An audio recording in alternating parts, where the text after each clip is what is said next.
kind Let of me ask you a abuse. question, man. When you took your dog to the other vet and they advised you that yes, your animal does have an injury, Mhm. did you contact him? I did. And what did he say? Tell you? He told me that I didn't have a leg to stand on because he said, "Oh, the dog wasn't whimpering," but You she said that was. she didn't have a leg to stand on. Really? She was, Well, and Were you trying to be? Were you trying no, to I be was funny? not like no, Your Honor, I wasn't doing that. very I poor just choice of didn't, words. because I thought that we did the right thing, and I didn't feel a break in the leg. The dog left there, and there was Was the no, dog in some type of distress? She was absolutely in distress. not when she left. Yes, Not when she she was. left, but the dog was in distress when you were trying to do an examination? It's Wait a like minute. it Are you didn't- telling me that a Pomeranian, fell from an examination table, suffered an injury, and the dog made no sound? Well, the dog kind of clamped on. and then and you said that the dog bit one of your assistants? Clamped on, and then started spinning. And when she fell, she didn't like take a leap off.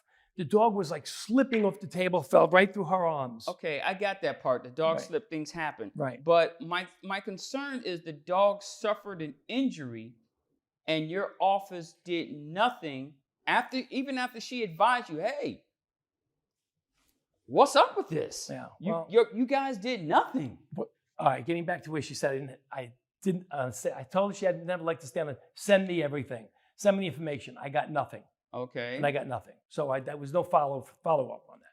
There's no follow-up. Right. Is that Your true, Honor, ma'am? no, that is not true. I even offered because I know that I don't want to think that anybody would intentionally hurt an animal, especially somebody who went to school to help animals. Right. But the problem is he was yelling at my dog, which I'm sure would agitate any animal because they don't understand when we yell what it's about. Your Honor, I was yelling at the situation. Okay. I would never yell at the animal.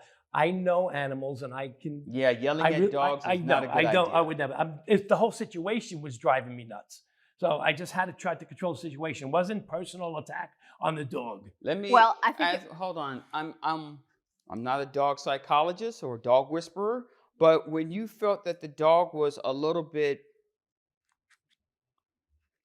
out of the way of acting up, rather, did it come across your mind, hey, maybe we should call the owner back here to calm the dog down? Did you think about that?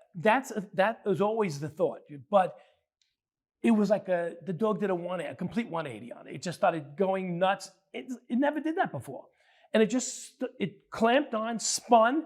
There was no saying, "Come in here," Okay, so we don't know why the dog reacted in an unusual as soon as manner. my assistant, we're both clear on that. Yeah. I disagree, Your Honor, because I don't think she clamped on anybody's arm. She is too sweet. She would just lick you. But the thing is, ma'am, you don't know how your dog is going to perform around other people, other strangers, for example, because the dog's around you all the time. The dog knows you. The dog is familiar with you, your scent, everything. Yes. Not familiar with Dr. Reynolds, not familiar with his staff. So whatever happened, that's one thing. But I recorded when I heard him yelling at my dog. I pulled out my phone and started recording so that you could hear him yelling at my dog. And I don't hear a clamp or a growl from her. She's just being as sweet as she normally is. Well, I can assure you, you're not going to hear a clamp. You may hear somebody screaming after they get clamped, but you're not going to hear a clamp.